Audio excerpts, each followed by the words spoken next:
Hello, welcome back to another EA Zoom meeting. Today we're talking about CHIRON'S nodes activated. And that's what it looks like. With myself, Bradley Naragon. And this is again brought to you courtesy of EA Zoom meetings. Thank you. Much appreciation for continuing to bring these meetings. First things first, I wanted to start with saying that my own understanding of Chiron really started to by fitting Chiron into the evolutionary astrology paradigm as taught by Jeffrey Wolf Green. I did read years ago Barbara Hand Clow's Chiron book, like almost 20 years ago, and I don't remember any of it.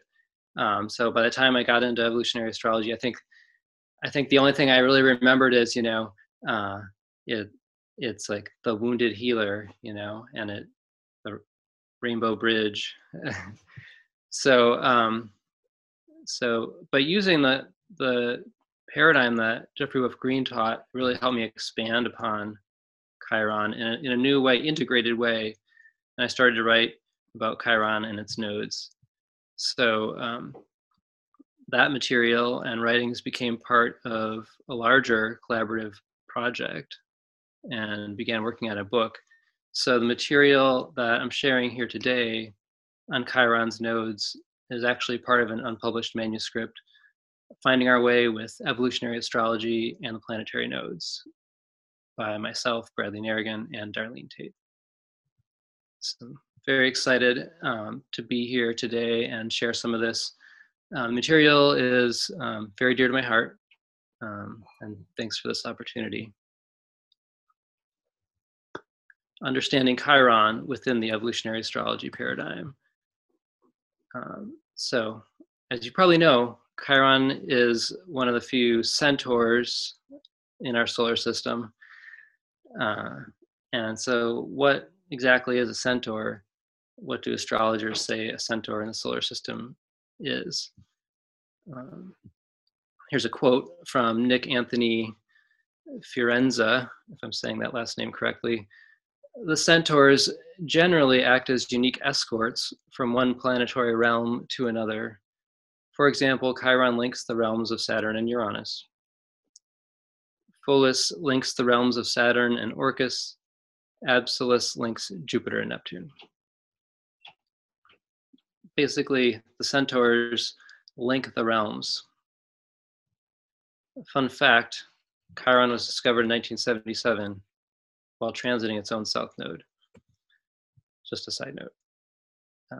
But yeah, it's true.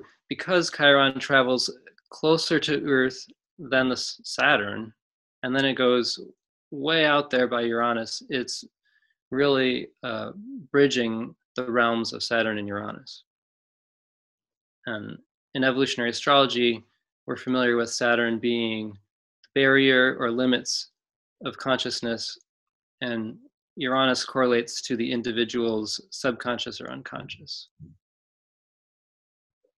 Those who are familiar with Jeffrey Wolf Green's teachings on Uranus may recall that he correlates Uranus to all the memories that leave the conscious mind in this current lifetime, all the past life memories, and also the entire blueprint for the soul. And all this lies in the realm of the individuated unconscious. You may ask why I'm going over these evolutionary astrology basics with you today. And so, for one, of course, you may be watching this in the future now, and you might not be as familiar with evolutionary astrology. Are you in this present moment or the future? I'm not sure. Astrologers are generally in agreement that Chiron bridges these two realms, Saturn and Uranus, the conscious and the unconscious. In evolutionary astrology, Saturn correlates with repression. So I got out my dictionary, and this is what it reads if you look up the definition for repression. The action or process of suppressing a thought or desire in oneself so that it remains unconscious. It's nice to make sure we're using the same language here. In evolutionary astrology, Uranus, Aquarius, in the 11th house archetype correlates with trauma. Familiar with this? In a moment of trauma, we have this emotional experience. It overwhelms consciousness. We lack the capacity to fully contain the experience within our consciousness. So in that sense, suppression is just a natural function of the psyche, which correlates to Saturn. Saturn's all about us being able to function. And in the case of trauma, this often means suppression of the most intense, most painful emotional memories of the experience until a future time when they can be integrated. And of course, when these memories as emotion, energy and motion leave the conscious realm of the psyche and they go into the individual subconscious, i.e. the realm of Uranus. So we know Chiron correlates to the wound and to healing. It is clear that Chiron correlates also to the movement of these highly charged emotional contents across the barrier of consciousness. Fun fact number 2, the other thing I did remember from Barbara Hand-Claw was that the first word to describe Chiron was maverick. I don't know why I always remembered that. It's the first word I ever heard to describe Chiron. Definition of maverick, an unorthodox or independent-minded person. So it's funny that maverick was the first word, and Chiron did happen to be transiting Aries quite near its own south node in Aries at that time. But it does have a flair of that, I think. So let's take a look at a familiar diagram. You may have seen this, pretty common in psychology and other related fields, right? This whole idea, I just love this idea, not idea, but visual, of how much is going on below the surface of the mind and our awareness, really. To me, that's, it reminds me of there's so much more going on. And we don't really have the capacity to keep it in the Saturn realm. And so, that black ribbon across there, Saturn, is the barrier between the realms. But also, that Saturn glyph in the known realm is really, like Saturn correlates to science, like things that we can know and see and define. It's very, very Saturn. We're familiar with the reality that we live in. And so Saturn and the moon are a nice pair of, that upper part of the iceberg is our conscious identity and self and the structure of that, right? Very moon Saturn. And so here comes Uranus, right? Whoa, Uranus is very big realm. And then as I was saying, so Chiron correlates with this idea that when this content gets pushed down, it's this chironic function of the psyche, but also that it goes both ways, So any passage between the realms of Saturn and Uranus, we have Chiron as a symbol of that. So if we were going to be inclusive and add Neptune to this, what would we do? I think, you just have to put it all over. I guess maybe I got lazy and I didn't put Neptune over the whole thing, but you get the picture. And basically, in evolutionary astrology, Neptune is consciousness. That teaching I had never heard before until some Jeffrey Wolf Green lecture I was listening to, and that's helped me so much. I actually have an archetype, Neptune Pisces, that correlates with consciousness. So as we know, consciousness permeates everything. So, but then we have this line across here, right? This barrier. And so then hence we have this idea of the collective consciousness and the collective unconscious, um, and the pool of everything in between. So I know it's not really that linear in reality, but the diagram does do a great job to convey these concepts. So yes, during traumatic events, we instinctually are suppressing highly charged emotional memories. We have Saturn, Chiron, and the Uranus archetypes and realms interacting in this way. And if we consider this interplay between Saturn, Chiron, and Uranus more, it also, like I was saying, it correlates to basically like any intentional and unintentional movement across the threshold of consciousness. And any movement to and from the realms of Saturn and Uranus, i.e. consciousness and unconsciousness. So I think I just said what I mean by this, but here's an example. It's becoming more popular of a thing to say. My kids the other week were on this whole kick where they kept saying, "I'm triggered right now. I'm triggered." It was triggering me. So like someone's triggered. They're in, something comes up emotionally, right? And you're flooded with this emotional content into the consciousness from our subconscious, because it was repressed before in this big reservoir underneath there, right? And we, contrary to our own mind's efforts, we can't really control this experience in the moment. So no one really likes to be in this moment. It's like Uranus takes over the realm of Saturn. Doesn't sound that fun. Suddenly you have no control of your own reality. Doesn't everybody love Uranus transits? So maybe there's some creepy evolutionary astrologers out there that like this, but they're kind of weird. For real though, it is kind of scary, to be in that moment.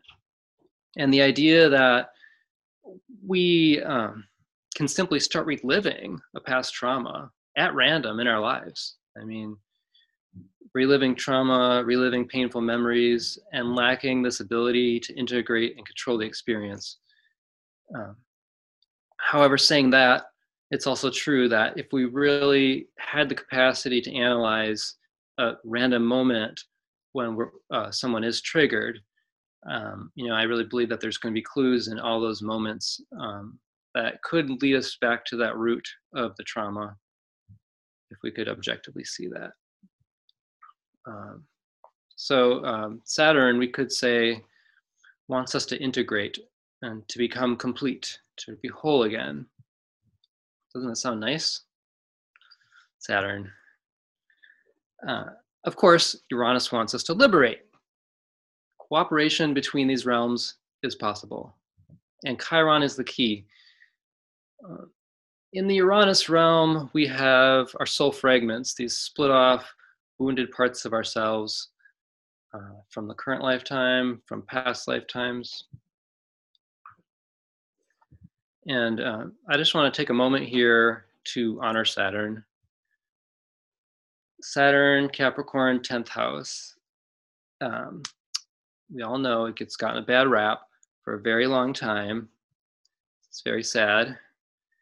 And I'm going to make an effort here to shed a different perspective on Saturn.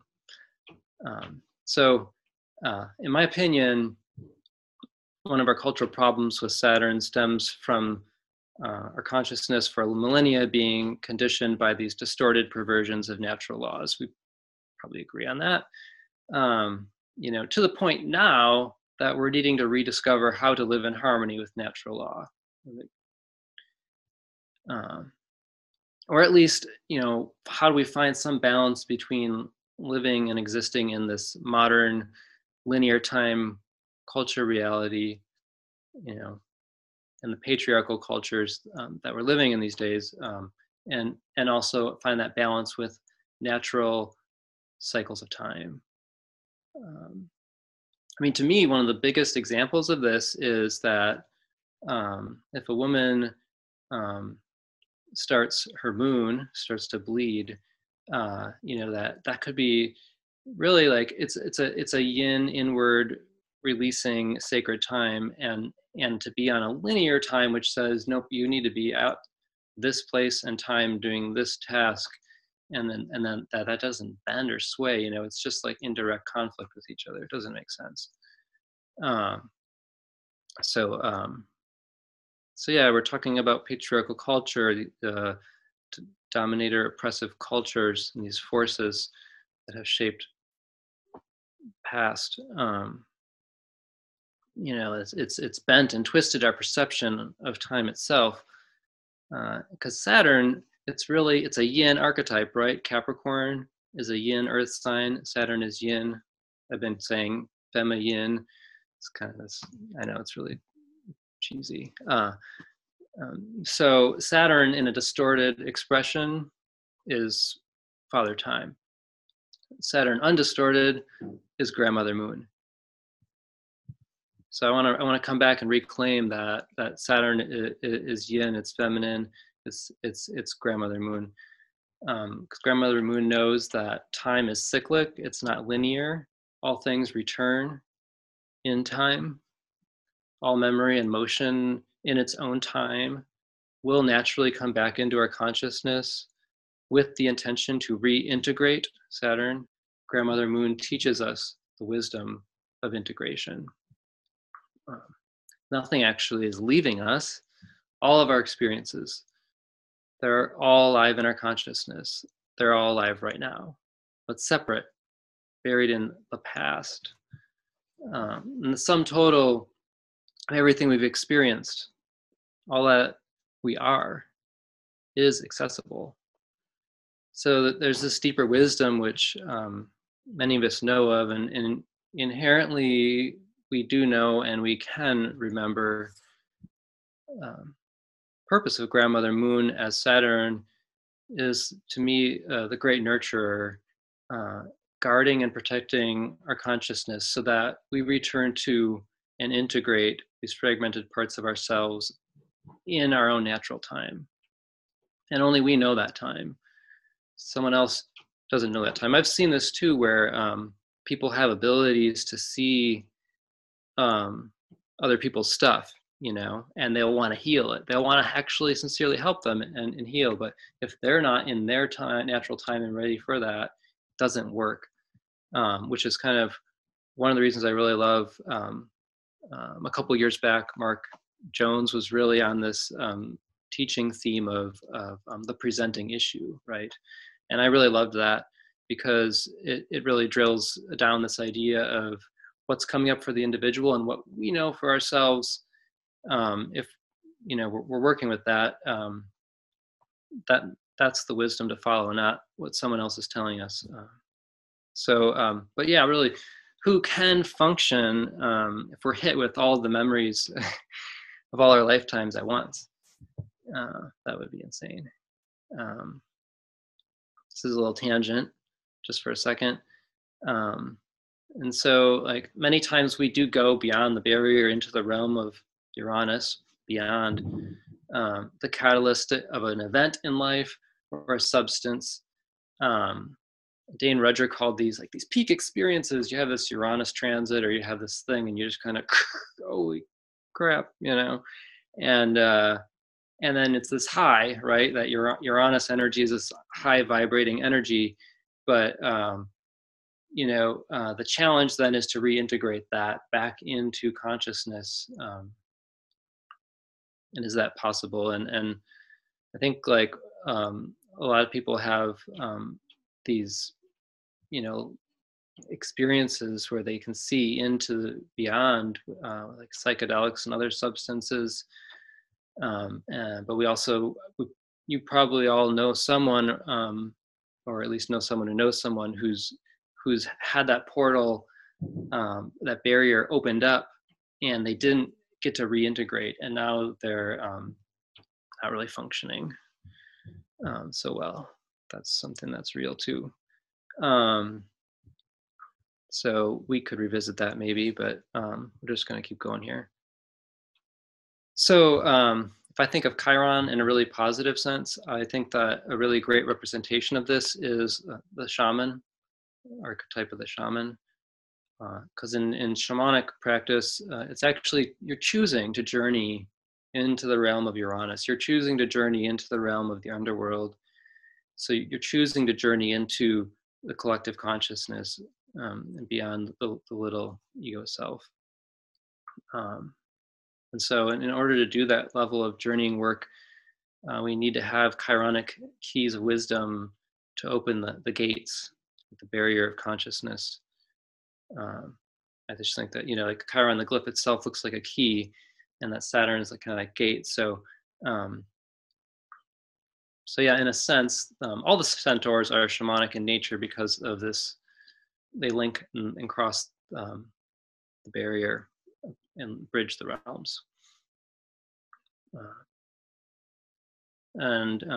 Journeying across the barrier, it's not like this young, like, like, oh, I'm gonna go for it. And so I just wanted to say that, like I think that the strength is that, it's a grandmother moon, Saturn yin.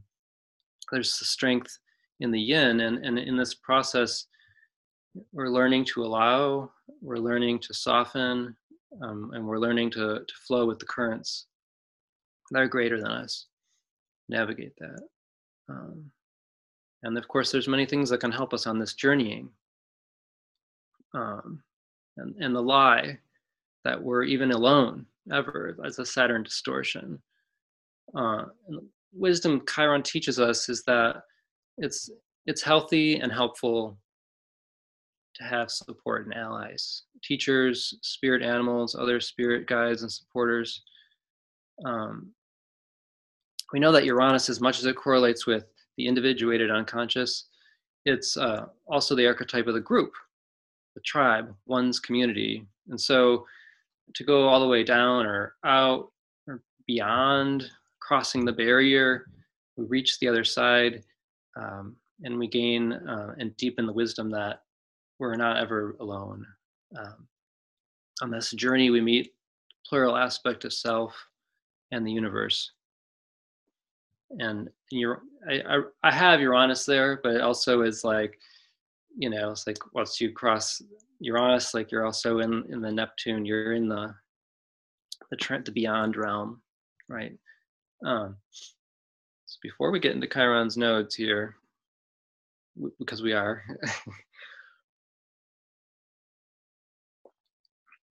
excuse me.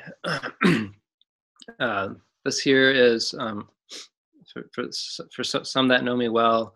I really love Los Angeles underground hip hop and the scene down there and what's happening. And this is my favorite MC, 2Mex.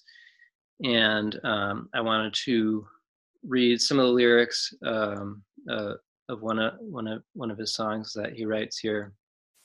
It's called Shades of Orange. God, I'm ready to essentially become a melody in your medley. I'm an elevated entity, contaminated energy, laminated mentally. As the faith of the world grows thin, I dance in a trance all night and become him. One win does not equal one wind. Run into the shade of the gun that the sun sends. Dug in, I'm done with the skin, ready to become one within. Candle in. Grandmother moon, come home soon. Mushroom and bloom over this gloom and doom, and open the room and put hope in the womb. I can't cope in this tomb. Isotopes in my zooms consume. Along with the notes from this tune, I'm supposed to be doomed. I'll be compost in June, dead and buried, well read and married, led and carried to the belief that I will one day be a leaf. Not even the will to live should ever kill to give. There's more, but stopping there. I thought that captured some of the Chiron themes and the grandmother moon theme. Really appreciate that. So the nodes of Chiron, I don't know if you've ever seen, there's other, when I was Googling and searching, I found some other images, and people have portrayed the nodes of Chiron also. One of the big things that jumps out right away is that we see that the north node of Chiron it's all the way, it's on like Saturn's orbit, and then south node of Chiron's way out there, almost all the way out to Uranus's orbit, very close. So, and so for starters, we can ask this question: what does it mean that Chiron's south node is way out in the Uranus realm? Chiron's heliocentric south node is 27 degrees Aries and 27 minutes. That's the one that's fixed, that doesn't move. And then the geocentric node kind of swings back and forth over that point. So within the annual node cycle, that's this geocentric swing. Chiron's geocentric south node swings between 26 Aries and 3 Taurus. So essentially, we've got over half the population that have a south node of Chiron in Aries. Slightly under half have this south node of Chiron in Taurus. And eventually that'll shift, and then it'll be in Taurus, heliocentric, and for more than half the year, and etc. It'll be a while. In the age of Aquarius, right?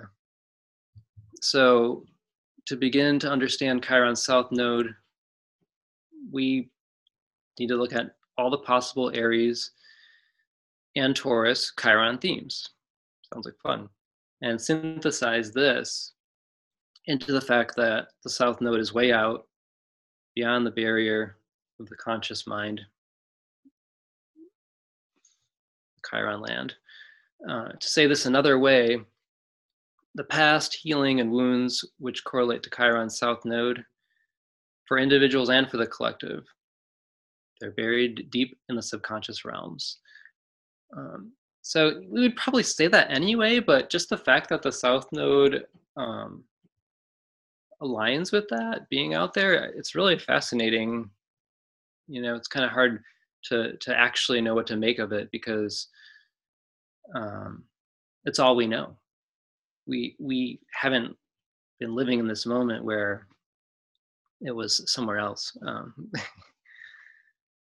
So yeah, Chiron's south node way out there by Uranus suggests to a significant degree we're not really aware of our deepest past wounds, right? Or conversely, we have forgotten the memories of sacred healing that we've had in the past. More on this as we proceed. So we have the Aries wounds and healing themes, and we have the Chiron healing and wound themes, and they relate to the past, and they lie beyond the surface of consciousness. And so if you understand that, your own intuitive process and deduction could allow you to expand upon this and fill in the gaps of what this all means. But we're going to do a little more today together. And so I got my slide got cut off on the top. So this south node of Chiron and Aries correlates to the wound and the emotional pain, right? It's a Chiron thing, of Aries, like violence, aggression, war, anger and rage in humanity's past, in our past. And this pain and trauma from the violence of the past is lying suppressed. It's lurking in the unconscious. It's this highly charged emotional energy. It's there.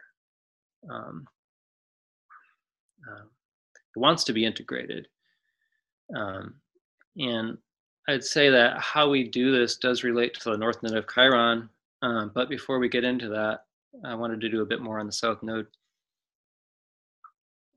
So for a moment, just consider the human response to the tragedies of genocide, of slavery and sexual abuse. Uh, the outrage, the anger, so great. We can't hold and carry this in our consciousness.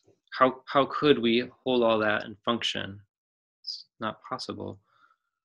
Um, and so, with Uranus transiting now and swinging by and crossing Chiron's south node, to me, this is symbolic of this need to free ourselves as individuals and collectively from the damage of still having holding repressed anger and rage, PTSD, holding this energy, right? We need an outlet for it. It does need an expression, and of course, we hope that when this comes out, it can be honest and authentic for our own experience and who we are. We're being real, and that it doesn't end up perpetuating the cycle of violence which started it in the first place, or some other cycle. Um, and so the other day Patricia Walsh had posted this article, and I thought it was really interesting. The title of the article, maybe some of you saw this, it was like, Steve Bannon warns anti-patriarchy movement is going to be bigger than the Tea Party. There's a quote from Steve Bannon. It's not Me Too. It's not just sexual harassment. It's an anti-patriarchy movement. Time's up on 10,000 years of recorded history. This is coming. This is real. So yeah, I mean, we know that he's not an idiot, although we might call him an idiot. But yeah, his intelligence, combined with his twisted morals, makes him a very dangerous person. I just thought it was really fascinating that he is kind of like intuitively sensing how the coming of the anti-patriarchal movement, and that he would make this declaration as such, or maybe it's a lamentation. He's just full of sorrow. It's like, it was 10,000 years, it was great, and now it's over. I don't know what he's got. Yeah. But what I'm getting at too is that this movement that he's referring to me, correlates with Uranus transiting Chiron's south node. And it's this past that we're liberating from.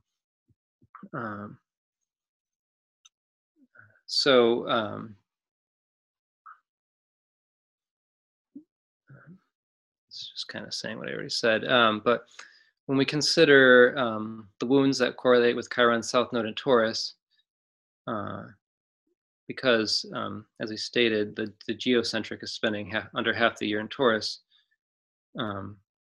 Combination of the Aries and Taurus themes are very intriguing.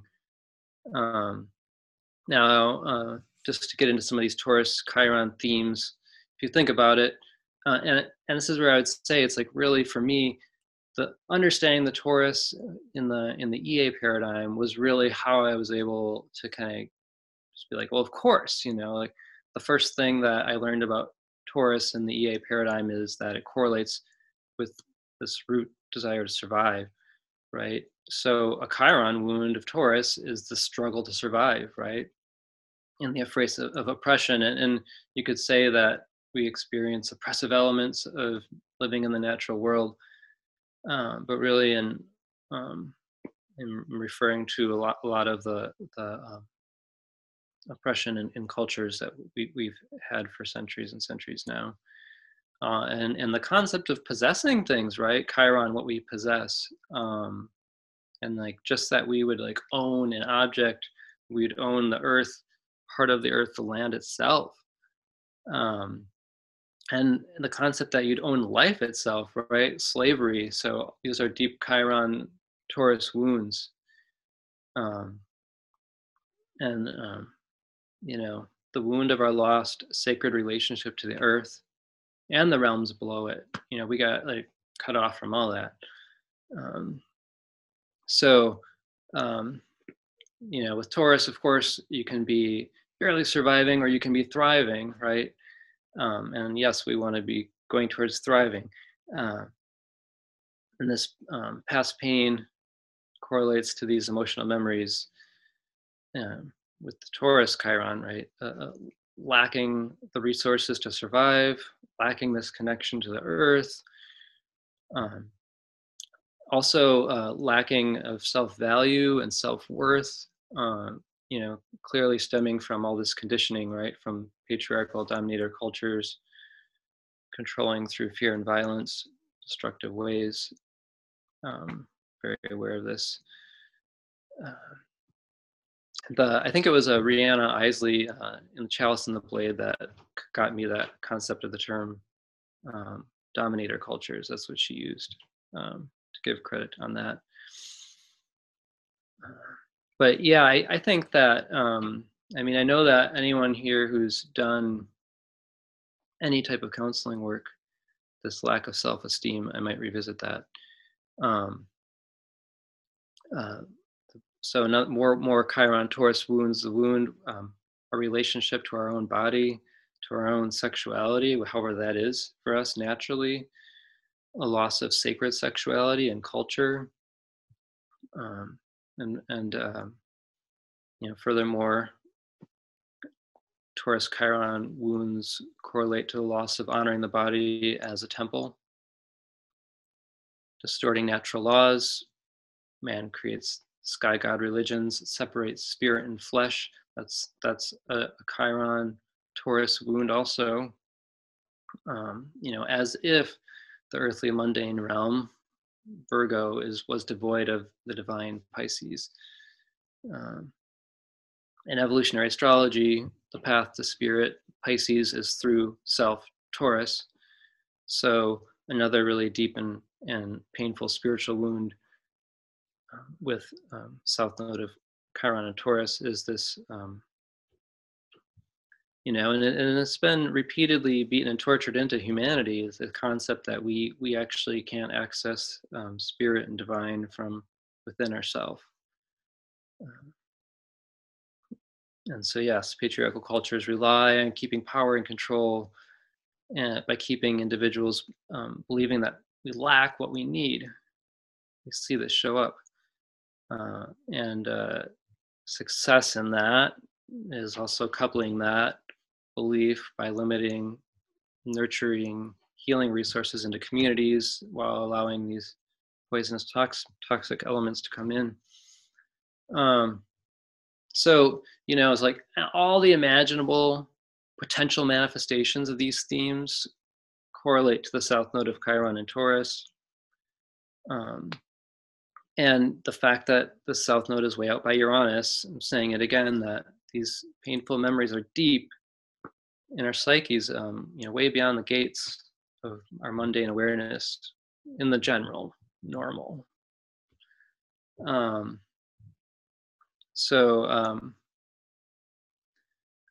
Yes, there's a lot to be upset about when we think about all these things. You've probably seen that bumper sticker. If you're not outraged, you're not paying attention. And I like, yes, and it's kind of harmful to live in outrage all the time. So now I wanted to blend the Aries and Taurus themes. So this is what kind of happens. They start to bleed and synthesize into each other. They're not really like separate necessarily, but they can be in the way that we just looked at it, right, in an individual's chart. Right. So over the last centuries, cultures more and more, we've created these situations where we've put the individual upon themselves to take action and do what they need to do for themselves. And my point being is that patriarchal cultures have bred competition, right? In this modern global economy. This is like advocates of capitalism say this, like that competition, it's like, that's really this great thing. but I think that we've seen the shadow side of this, and there's a lot of suffering, and to me, suffering is outweighing the benefits of this thing, capitalism, um, and like, is it? I don't think it's natural for us to compete with other humans for foods, for jobs, and for homes and resources, and for approval and attention. The ways that we're having to survive, for a lot of us, yeah, they do exist naturally. That stuff does, um, but it's really, you know, it's it's it's coming out in a way that's just really hurtful, and it's pretty sad. And we can do better. Um, I live in the USA, so I'm not sure about the rest of the world. So I'm just making a statement of something that I actually do know about myself, and the suffering right now that I see in this country. To me, it reflects the shadow of the Aries archetype, and it's just like bleeding through in all our forms of entertainment. It's just like constant, like everything's a rival, everything's got, friends, enemies, conflicts, fights, us versus them, these very individual centric, person centric storylines. um, so I put my tangent alert in here, so i don't I don't want to really like go way out there on a thread, and we can revisit that. So back to Chiron's nodes. And I think this relates to South Node of Chiron and Aries, is that, and I mean, tell me later, what, if you've seen this, but I've seen how destructive it's been, the effects on an individual that, is living in rage on the daily, and it's not really helpful. They may be accessing um, a lot of this stuff, like it's coming up, right? But to be in it like that, and I think this is where the North Node of Chiron starts to come in and offers a path.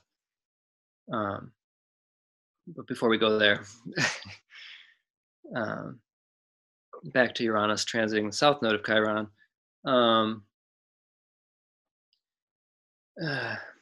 Yeah, I mean, just like all these correlations that we just talked about here, that's just going over, it's like, it's a lot of pain, we're carrying a lot of highly charged emotion, and it correlates to all this. And here's Uranus coming along and being like, hey, it's time to liberate and break free from maybe not all of it, but like, start this process. And relative to Saturn, grandmother moons as saying, it's time to integrate these emotions and memories. So I want to just give a shout out and thanks to, because there's so many different people out there who are working intentionally with others and themselves to help journey and retrieve and integrate the past. And I know that's really valuable work. And the past that haunts us now can become the past that liberates us. I do have a list of all the activation dates for this transit and the charts to go with them. And I think we're going to have time to get to that. Let's see. I hope so. Let's carry on. So up into Chiron's north node here. My very short story is just that, like Chiron's north node being inside of Saturn's orbit was kind of like this thing where I was just like, what does that mean? Like, what does it mean that its north node is inside the orbit of Saturn? And I was kind of like, I don't know what that means. And at the time, I remember it was like 4 years ago, I was at the Northwest Astrology Conference. I was on the phone. I was talking with Darlene Tate, who collaborated on the book project together. And so we were collaborating in that moment and trying to figure out this meaning of like, what does that exactly mean, that this north node? And I bring that story up because I think that one of the kernels of the north node of Chiron in Libra Scorpio. Inside that Saturn is the collaborative process, is the shared collaborative process.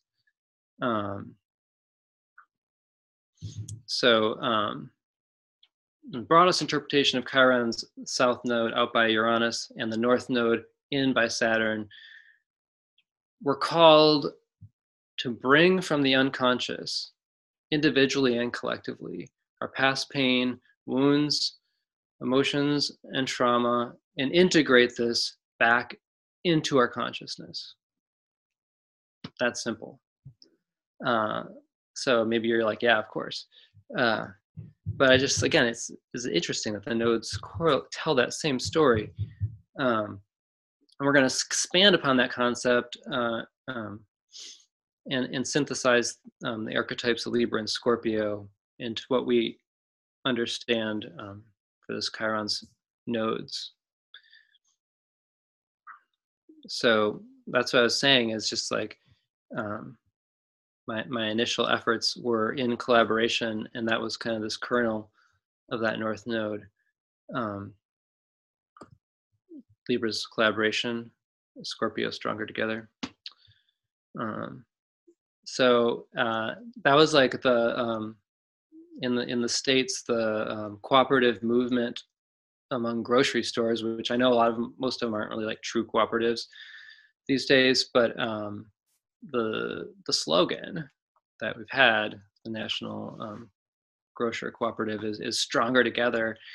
And that was like one day in a conversation, about the book, and we were working on it. I just kind of had that moment. I was like, oh my gosh, it's so obvious now. Co-ops, because you're pooling your resources. It's a very Scorpio thing to do, right? And you're cooperating, which is a very Libra thing to do.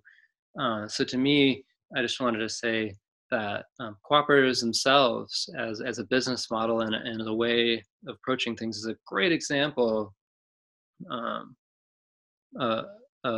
a positive thing that would represent this north node of Chiron. In 2012, it was like this International Year of the Cooperative, and I work at the Olympia Food Co-op.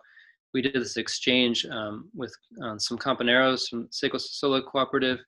Venezuela came and stayed with us, and we had some people come down and stay with them, and it was really fascinating, and really helped me see even more this what this potential is, that this healing potential, especially the Seco Solo Cooperative, and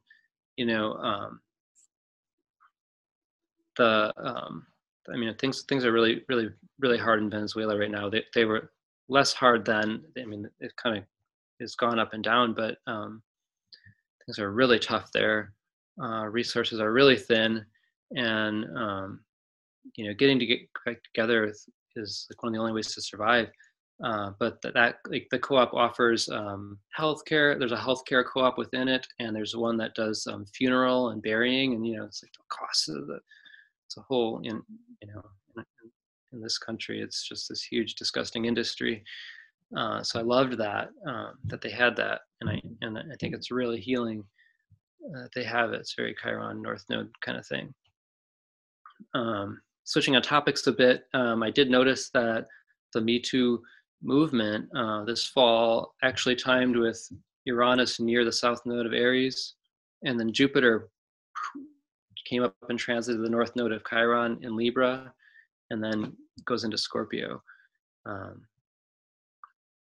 And so I know I've heard the correlation of that whole movement and coming out of all the sexual harassment was very much a Jupiter entering Scorpio thing, and I think that there's truth in that, but we can't like holistically break things down and say it's just this piece or that piece, right? So myself, of course, I was like, well, oh my gosh, look how you can see Chiron's nodes playing out in the Me Too movement, being activated in this way.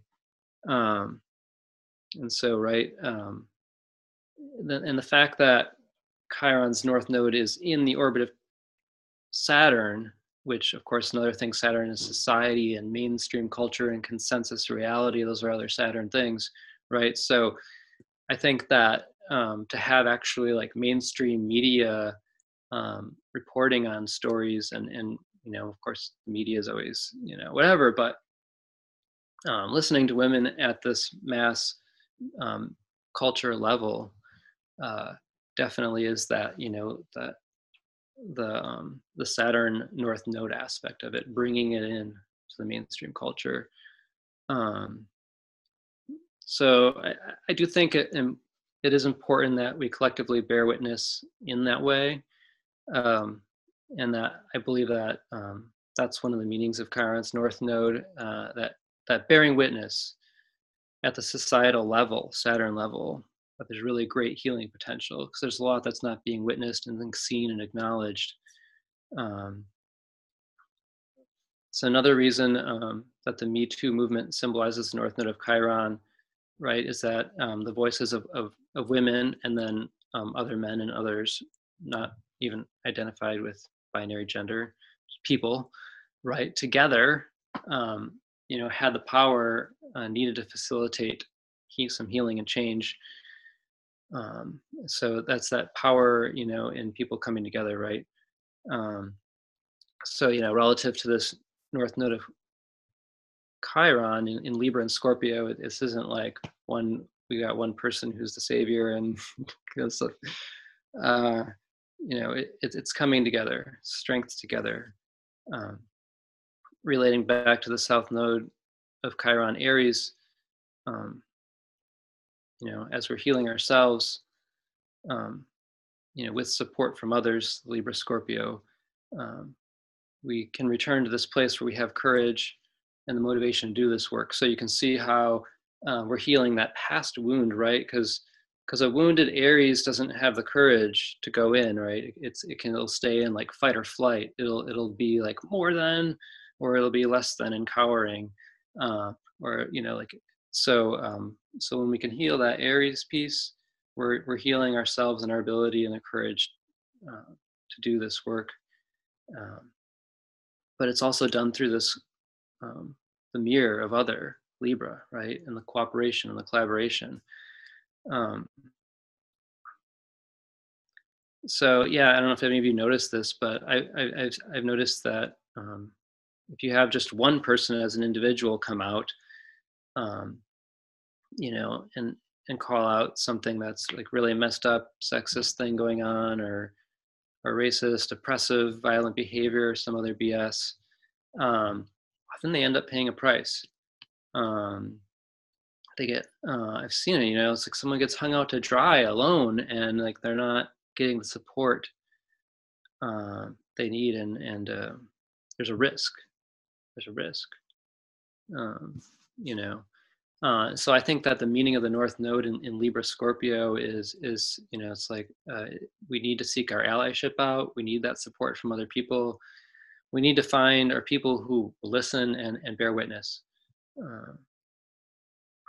And so, because if an individual takes these risks and is challenging entrenched patriarchal behaviors and the institutions that surround, as the lone wolf, there's this danger that they're going to just end up re-triggering their past anger, their past rage and trauma, and then they lack that support and experience to integrate it.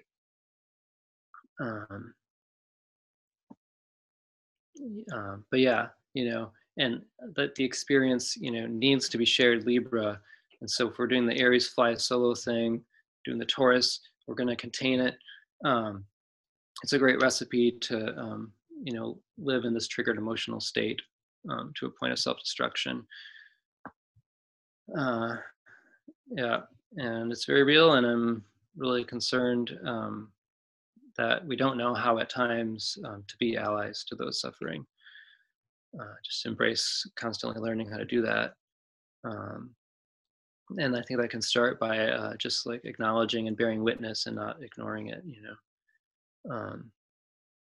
if you watched or listened to the Jupiter and Libra series I did last year, there's quite a bit about Eris in Aries that correlated to the rejected subgroups of cultures within society. So I misspelled Aries, but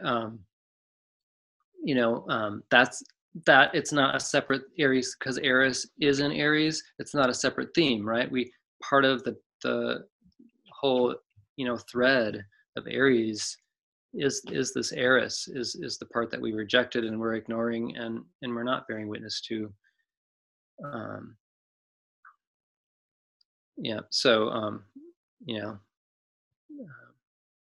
so yeah, part of the Chiron pain and wound we are bearing witness to is the voices, the stories, the expressions that have been ignored, that have been silenced, they've been marginalized, minimized.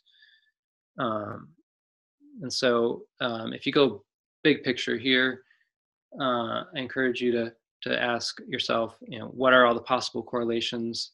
Chiron's North Node in Libra and Scorpio, um, and allow your imagination to go, and no judgment on what you come up with.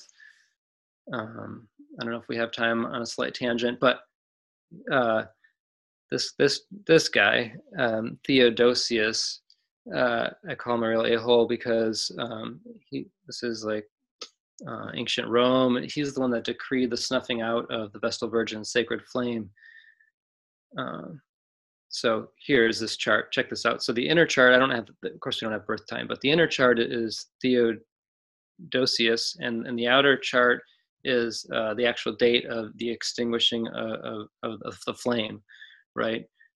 So what I want you to look at here is look at the Taurus Scorpio axes, and actually on the day the flame was snuffed out, Venus is actually in late Aries, almost conjunct the south node of Chiron.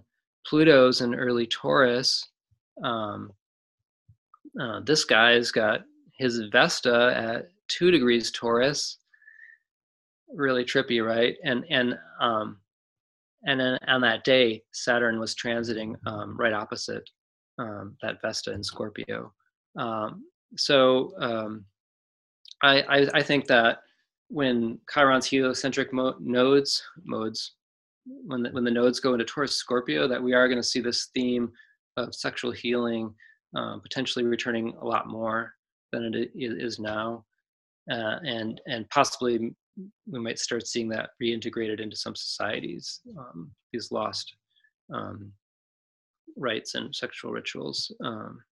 So I don't know if you ever listened to I have like the 7 CD thing that Jeffrey F. Green did, and he talks a lot about these societal sexuality themes from the past, and this whole idea, that there was these young men in these ancient Greek and Roman. I don't have all the cultures. I don't understand it, but he's saying in like all cultures I think I remember him saying this, like almost in all cultures, there was this sexual initiation, and feminine would be like consorts of the goddess, and that in all these cultures that did these sexual initiations, that there was no war or violence. Jeffrey Wolf Green teaching. It's pretty interesting, and in the modern era, it's just like you've got babies, boys being born, and this is like, like the first thing, this violent act, circumcision, cutting off, like how symbolic is that, the world that we're living in, and this Chiron wound, right? Foreskin does indeed have a natural function and purpose.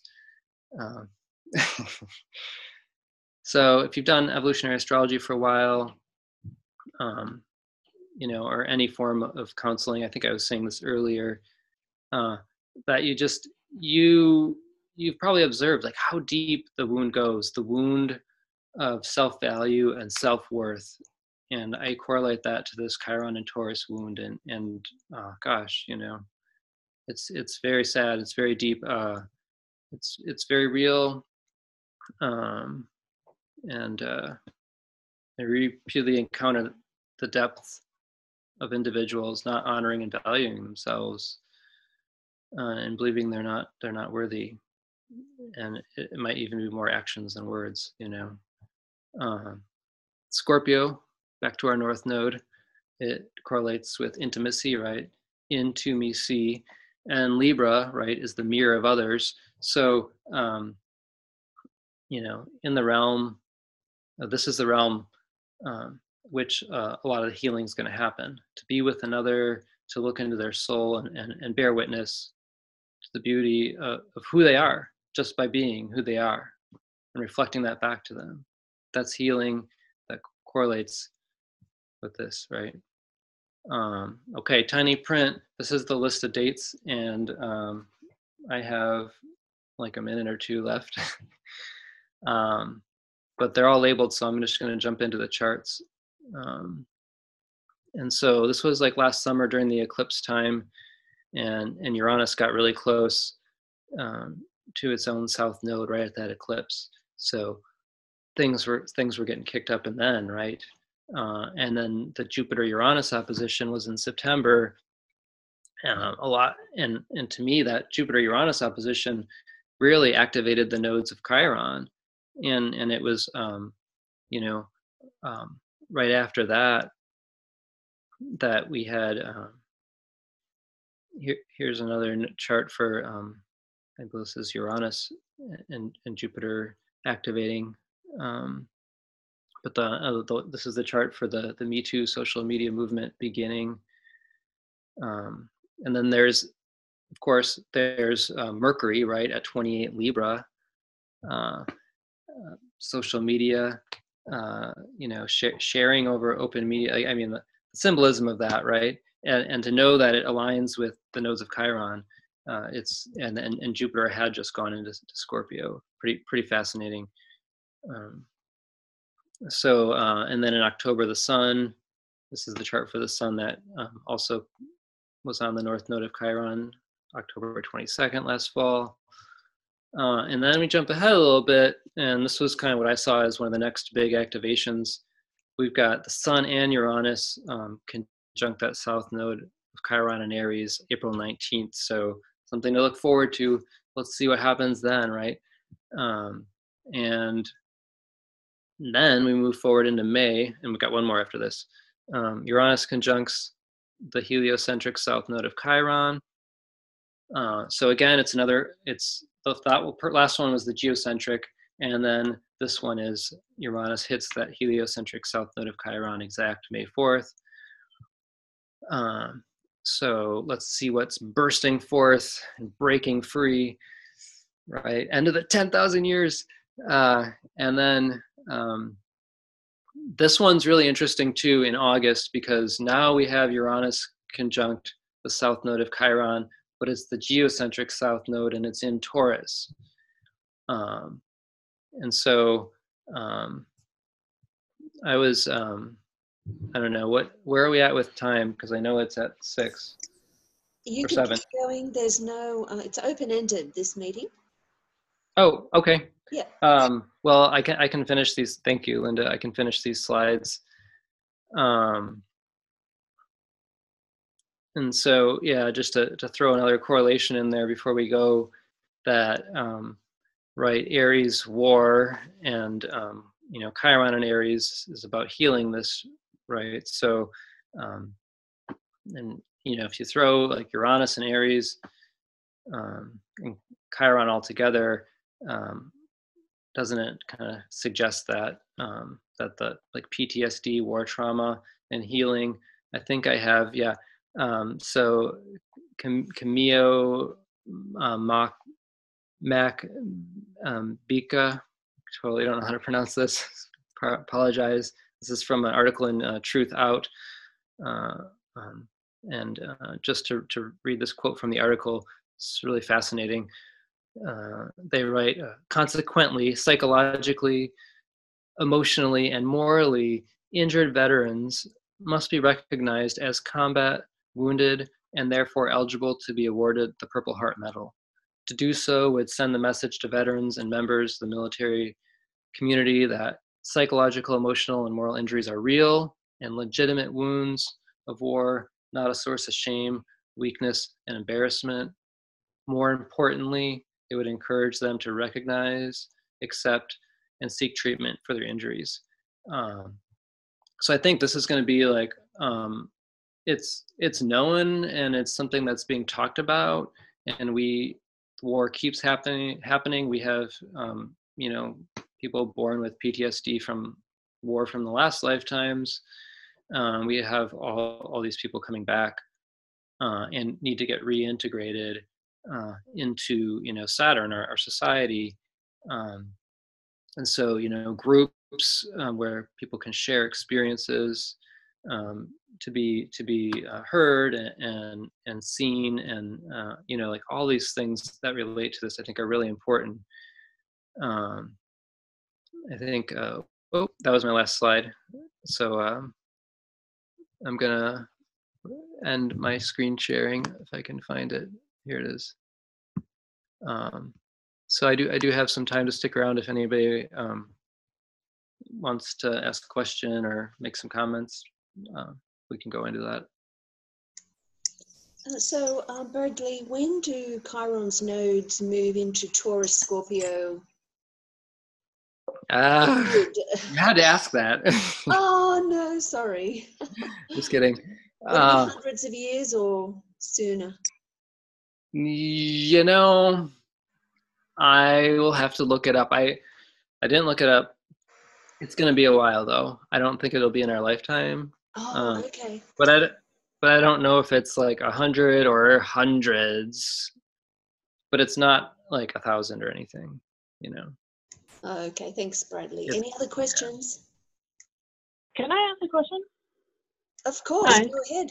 Hi, it's Jennifer. I'm new to the group, so this is completely new to me. But interestingly enough, Chiron's south node, I have Aries Sun at 26 degrees, and I have Pluto in Libra, I think 28 degrees. So, I'm basically hitting the north and south node of Chiron, I believe. Or am I close? Yeah, I mean that, right, and of course, what's fascinating to hear that is, in the EA paradigms, so that Pluto polarity point is your sun, is the current life purpose, and it's on that Aries south node of Chiron. So that's a great question. Any idea what it actually means exactly, or what it correlates to with Chiron? Are you going to tell us? No, I have no idea. I'm still in shock right now. Wouldn't you have to see the whole chart? I guess. Do you want me to put up my chart?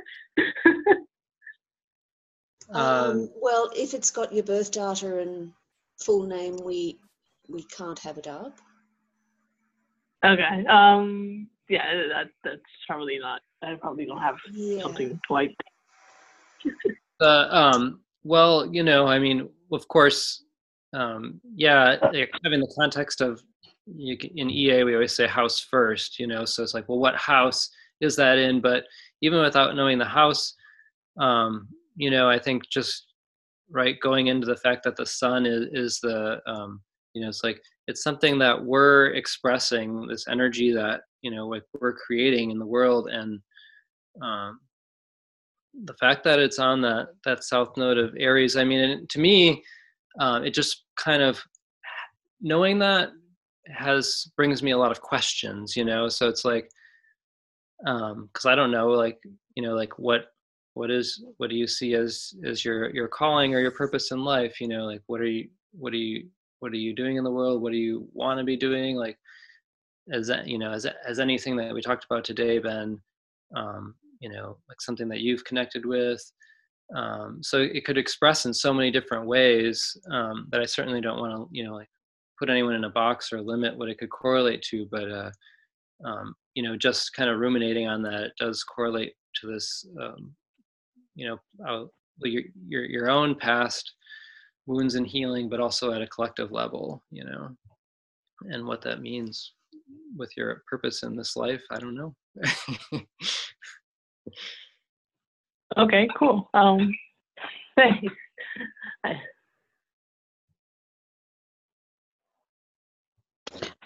Hey, this is Wendy Bradley.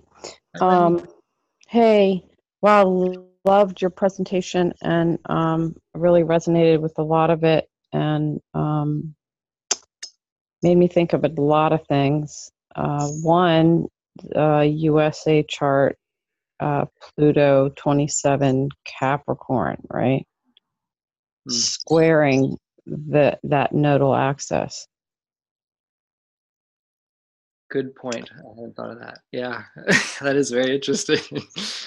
And we're going to be dancing with that, right?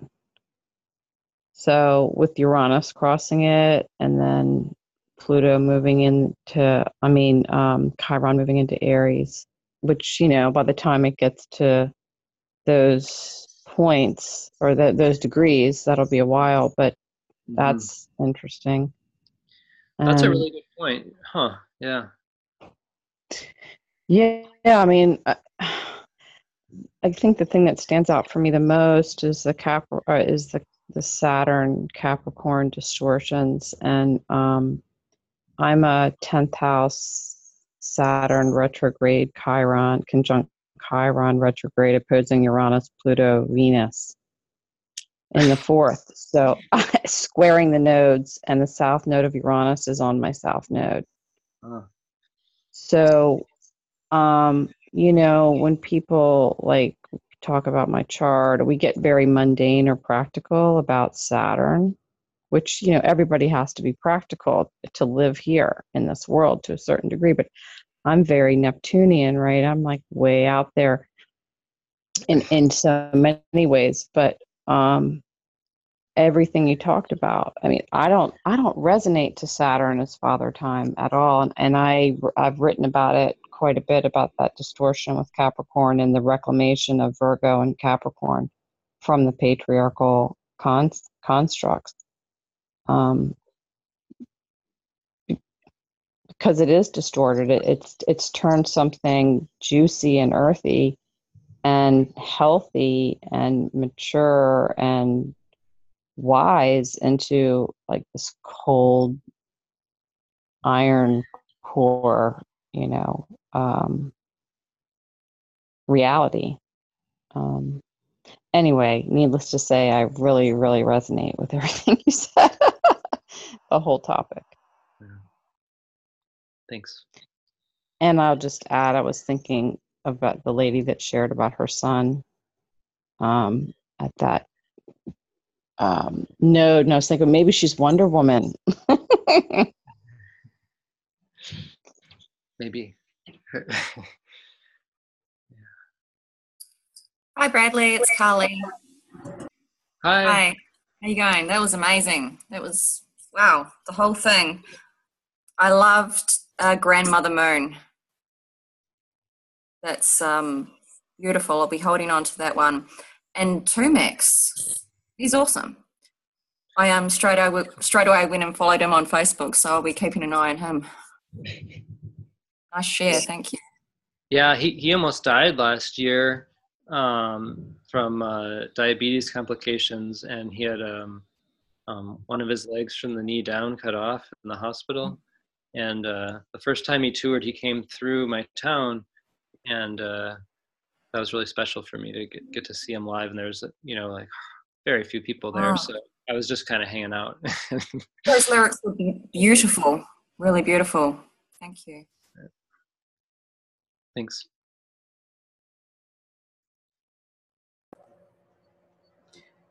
I had a thought as far as that south node. I have Ceres there, conjunct the south node of Chiron, and it kind of occurred to me maybe it is this wound to just our empathy. I like the part that you brought up as far as the war veterans and their non-physical wounds being recognized, because we have this thing that veterans who come back from war, that when they come back, that they're just going to automatically be able to reintegrate into society and go back to their lives being the way they were before. And when you've been in that type of environment, you're a totally different person. there's no way that, you know, you're going to be the same person when you come back here. And maybe people don't seem to look at the other side, that Libra polarity point, and put themselves in other people's shoes when they've been through that type of thing. So, and they don't really see it until it happens to them. So I wonder, with Uranus going over that point, maybe I hope this doesn't happen, but I wonder, is more of that going to come in their backyard where they get to see, and then maybe there'll be some change once it happens to them. I don't know if I said this in the talk, but you know, like the other thing I think about that is that, well, Uranus is the community. So to return home, right, and have the community and the group, the Uranus level, because that's where that wound is in the psyche. And so it's like, you need that the group when you come back. You need the community, and I think we're on the same page. It's like, to come back and feel isolated is one of the worst things that can happen.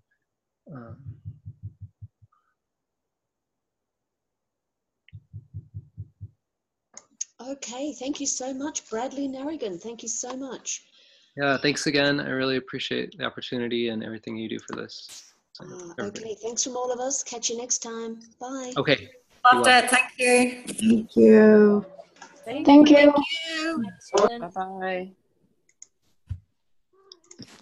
Bye. Bye.